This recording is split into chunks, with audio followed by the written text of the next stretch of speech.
The next question is 25 kilogram भार की एक लकड़ी का गुटका क्षैतिज दिशा में एक मेज पर रखा है तथा उस पर मेज की क्षैतिज दिशा में एक 12 किलोग्राम का बल लग रहा है। यदि गुटके के ऊपर अन्य 10 किलोग्राम का भार रख दें तो वह न्यूनतम बल ज्ञात कीजिए जो गुटके को सरका दे। अब इस क्वेश्चन में एक पॉइंट मिसिंग है, जैसा कि ये क्वेश्चन हमने लिया हुआ है आपकी क्वेश्चन बैंक से। क्वेश्चन बैंक में ये सन 2003 में भी पूछा गया है और सन 2012 में भी। तब इसमें जो मिसिंग फैक्ट है, यहाँ पर 12 किलोग्राम के क्षैतिज बल द्वारा टेबल पर जस्ट सरकाया जा सकता है।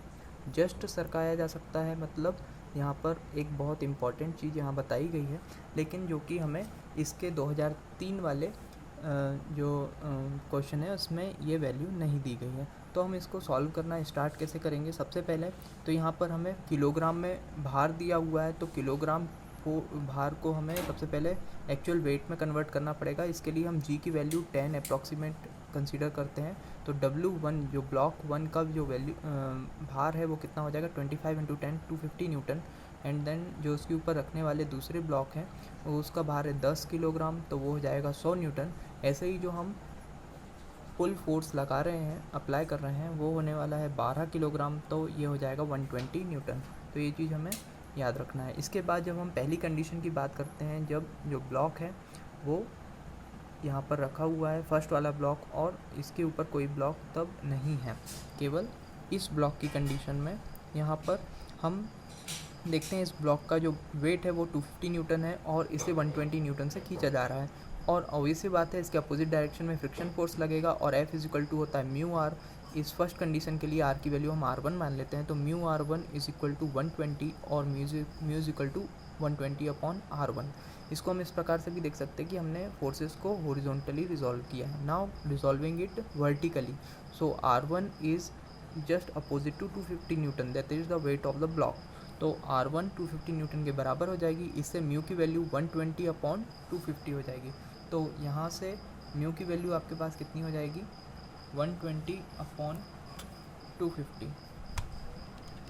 Divided by 250, it is equals to 0.48। So mu for the two surfaces is 0.48। ये हमने पहली चीज़ निकाली।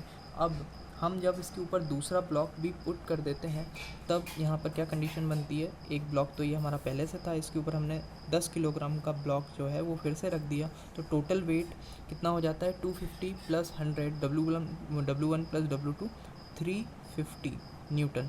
तो 350 न्यूटन यहाँ पर नीचे की ओर रहेगा और ऊपर लगने वाली प्रतिक्रिया कितनी हो जाएगी? R2। और यहाँ पर हमें लगने वाला पुल फोर्स P निकालना है, जबकि इसके अपोजिट में क्या रहेगा?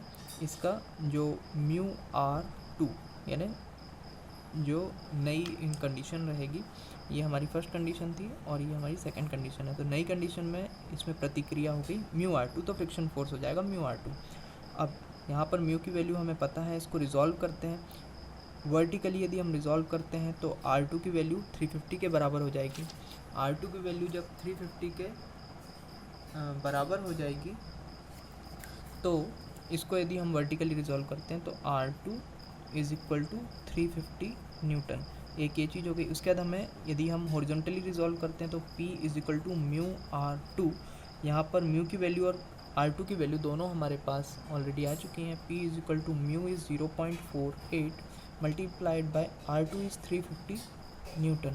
So this whole value becomes P is equals to 0.48 multiplied by 350 Newton, that becomes 168 kg. So P is 168 Newton, not kg। 168 Newton को यदि हम अगेन किलोग्राम्स में कन्वर्ट करते हैं, यदि हमें किलोग्राम में फोर्स पूछा गया होता तो अब हम 10 का डिवाइड कर देंगे, तो P will become 16.8 kg। So this both can be our answer. यदि आंसर न्यूटन में पूछा है तो 168 न्यूटन, यदि आंसर किलोग्राम में पूछा है तो 16.8 kilogram. So this is very easy question. तो यहाँ पर हमें शब्दों पर ध्यान देना पड़ता है इम्पॉर्टेंटली कि क्वेश्चन में क्या दिया गया है और क्या फैक्ट मिसिंग हो सकता है। ठीक है, तो इसमें एक फैक्ट मिसिंग था कि 12 किलोग्राम का जो बल है वो उसे टेबल पर जस्ट सरका सकता है।